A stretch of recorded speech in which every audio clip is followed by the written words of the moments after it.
E aí, rapaziada, tudo bem com vocês? Muito bem-vindos de volta para mais um vídeo aqui do nosso canal, falando diretamente da belíssima cidade de Osasco, São Paulo, Brasil. Bom, vamos falar do jogo de ontem. Eu tô feliz com o resultado que a seleção apresentou. Poderia ser melhor? Poderia. Todo mundo estava esperando melhor? Eu acho que a torcida estava esperando melhor. Eu ia assistir esse jogo na casa da minha mãe, aí acabei por preguiça, já estava aqui em casa. O que que eu fiz? Peguei uma pipoquinha, antes de começar o jogo, fiz a pipoquinha e fui deitar e assistir a partida. O sono começou a bater e aí eu assisti praticamente o primeiro tempo, assisti inteiro, né? Algumas partes eu perdi do primeiro tempo e o segundo tempo eu não assisti quase nada da partida. E aí eu falei, pô, vou ver os melhores momentos, enquanto eu preparava aqui um cafezinho maravilhoso. E enquanto estava preparando o café, eu fui assistindo aos melhores momentos do segundo tempo. Bom, o resultado importante para o Brasil, né? Ficou agora como líder do grupo C. Brasil em primeiro, Marrocos em segundo.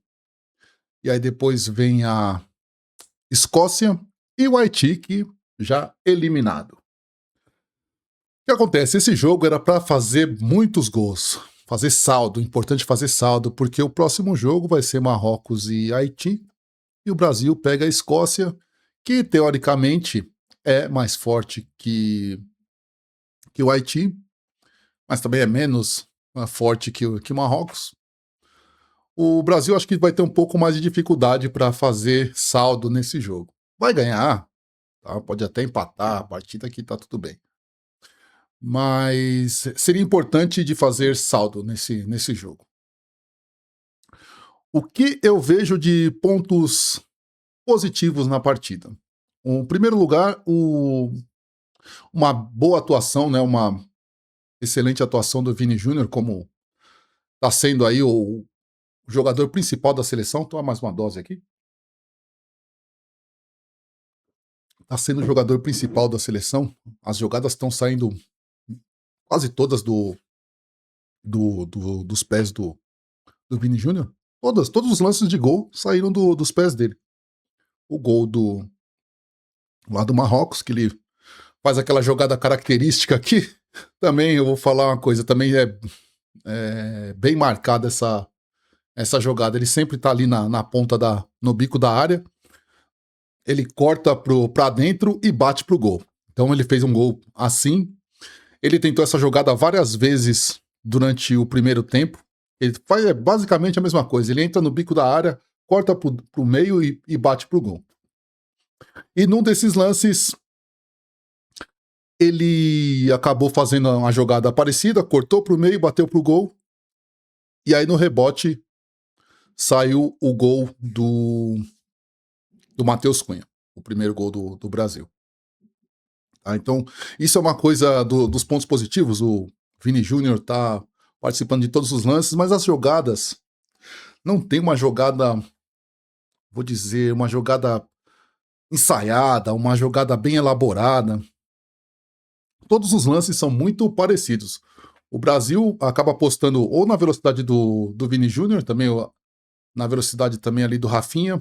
Rafinha, meu Deus do céu, ele tá numa fase ruim, tá numa maré de azar, viu? Mas depois a gente fala do Rafinha. Mas as jogadas são basicamente essas. O lance para correria do Vini Júnior, ele, num lance, tirar um coelho da cartola, fazer o gol ou achar o passe para alguém que tá livre.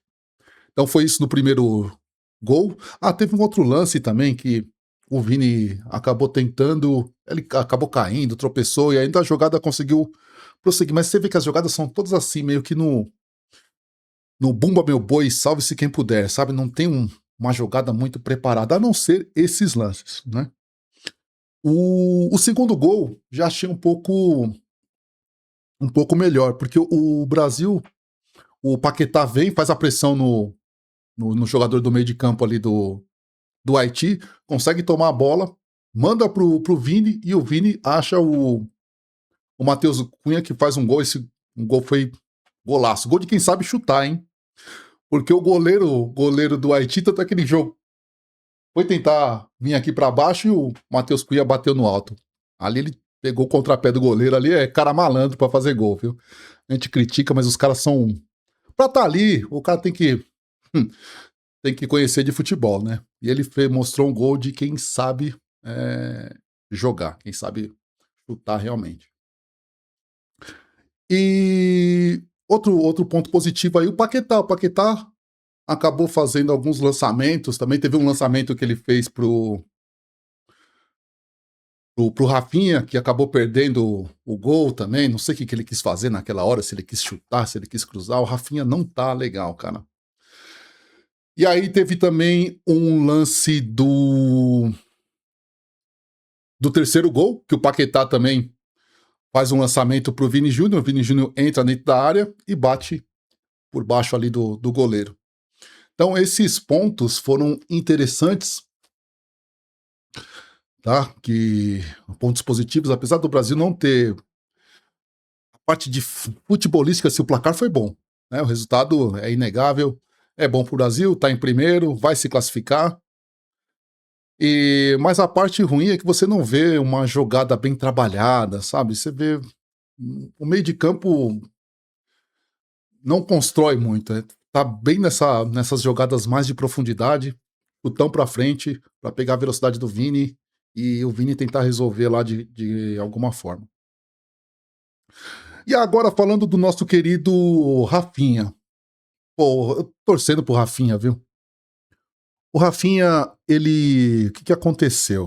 O primeiro lance que teve, o lance de perigo dele, ele recebeu a bola livre, tá? Fez o gol, mas por azar tava impedido, tava torcendo pra ele, viu? Porque ele tem que tirar essa nhaca de fazer o gol, tava torcendo pra que realmente fosse gol do Rafinha, pra que ele venha mais motivado, mais leve, sabe? É engraçado, parece que ele tá sem confiança. Sem confiança nenhuma. Diferente do Vini, que o Vini ele já pega a bola, ele parte e cai pra dentro dos caras. Se dá certo, se dá errado, mas ele parte. Ele tá com confiança de fazer a jogada. Então, essa parte mais de se sentir leve, de se sentir assim mais confiante, o Rafinha não tem. E o Vini agora tá atento, já passou por uma fase difícil também, que as jogadas do Vini davam tudo errado um tempinho atrás, e agora as jogadas estão dando certo, estão dando resultado. E eu gostaria que o mesmo acontecesse com o Rafinha, mas não conseguiu marcar. O gol que ele marcou, ele estava impedido. Depois teve um outro lance de impedimento do Rafinha, que aí, cara, pô, também um outro lance do Paquetá também. Mandou para ele e ele entrou impedido, tudo bem, estava impedido, né? Mas ele não fez o gol. Deu a cavadinha, a bola foi para fora, gente. Nossa senhora. Ali ele tinha que fazer o gol, cara. Tinha que fazer o gol, mesmo estando impedido, tinha que fazer o gol.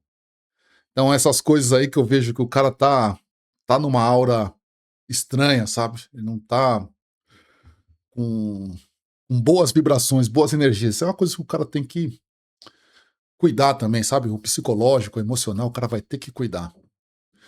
E que mais que teve? Aí depois ele sentiu uma dor na coxa, foi substituído. Rafinha, na minha opinião, não volta mais.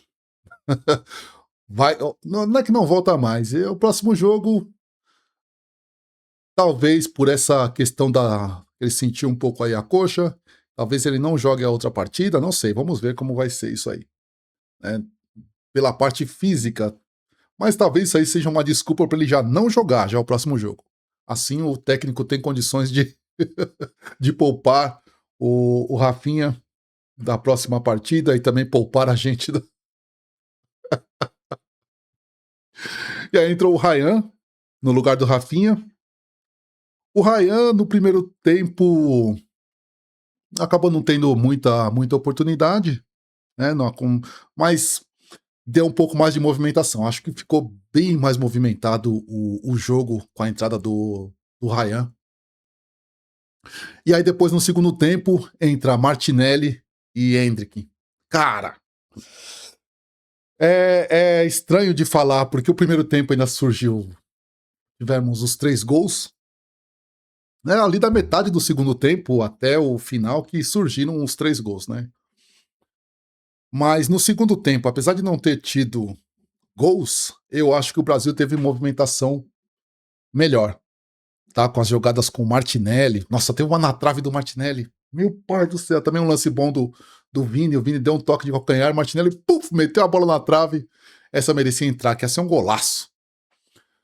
Teve também um lance do Endrick, entrou impedido também. Mas ele pelo menos colocou a bola para dentro. O único lance que ele teve aí. Ah, não, teve um outro no finalzinho que ele se enrolou com a bola também. Então tem essas coisas que acontecem. Tá? O Ancelotti foi malandro, e você vê que o Endrick não é a primeira opção realmente.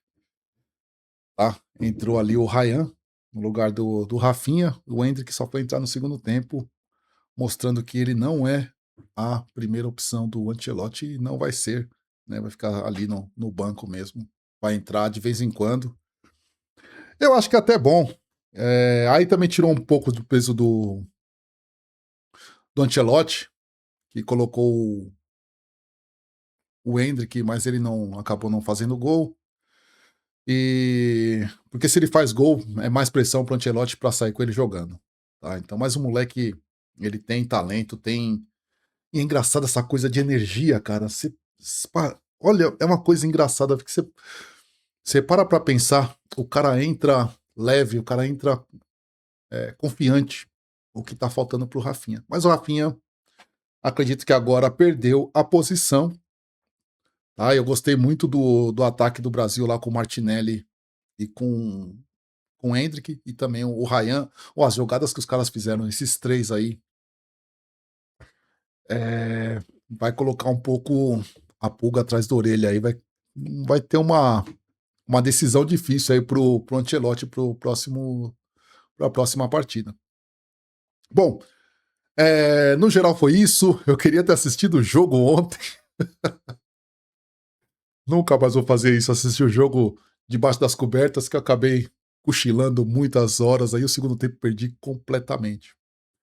Bom, mas o próximo jogo, que vai ser entre Brasil e Escócia, talvez tenha o Neymar no banco de reservas. Esse também é um outro tema engraçado aí, polêmico também, porque o Ancelotti é um cara esperto demais, cara. Ele é um cara muito esperto. Para esse jogo de hoje, o Neymar nem foi pro banco, porque não ia entrar, de toda forma, né? Mas é engraçado como consegue gerar mídia pro Neymar. E o Ancelotti sabe disso, a convocação. Não que o pessoal fala que teve aí essa questão de patrocinador, de pressão. Eu até brinco no canal com essas coisas aí. Mas o Ancelotti, ele sabe disso também. Tá? Ele sabe que ele é um cara muito inteligente. Tá? Não tem como negar. Não, o futebol não é só o esporte. Isso que às vezes temos que entender algumas coisas. O futebol não é só o esporte, não é só ali as 4 linhas, os jogadores ali em campo, mas tem tudo por trás ali. Então o Neymar, tanto na seleção, jogando ou não, ele traz visibilidade, traz dinheiro tanto para a FIFA como para a seleção. E não vou dizer que isso é intencional ou não. De certa forma é intencional, né? O Ancelotti sabe disso, todo mundo sabe disso. E aí coloca o menino Ney na seleção para essa parte de marketing. Imagina, só de a televisão tá mostrando toda hora e pedindo e mostrando sempre ali. Neymar tá na esteira, tá todo mundo ali filmando o Neymar. E nisso aparece a marca aqui a marca da camisa, a marca dos patrocinadores. Então ele não precisa entrar em campo, ele tá dando retorno financeiro sem jogar. É isso que temos que entender. Então, para o próximo jogo, o Neymar deve ir para o banco, tá? Não deve começar jogando.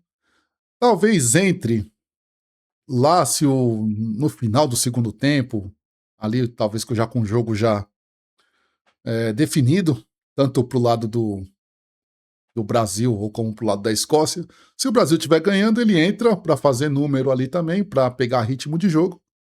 Mas se a Escócia estiver ganhando, aí pode ser que é um problema, que aí ele já entra, se entrar, entra já com uma responsa de ter que mostrar serviço realmente. Então vamos ver como vai ser aí a próxima partida. Estou ansioso, contente e, de certa forma, também preocupado com o futebol do nosso querido Brasil. Beleza, povinho? Deixa eu só mudar aqui que saiu, o monitor saiu do lugar aqui. Agora sim eu consigo ver novamente. Isso acontece nos melhores estúdios, ainda mais nos estúdios baixa renda. Mas é isso, meu povo. Então, lembrando que são os 3 Cs, né? Curte, comenta, compartilha, tá? E se inscreve no canal, que o canal tá crescendo cada vez mais aí a passos largos. Beleza, meu povo? Como de costume, um beijo, um cheiro e um queijo e muita paz.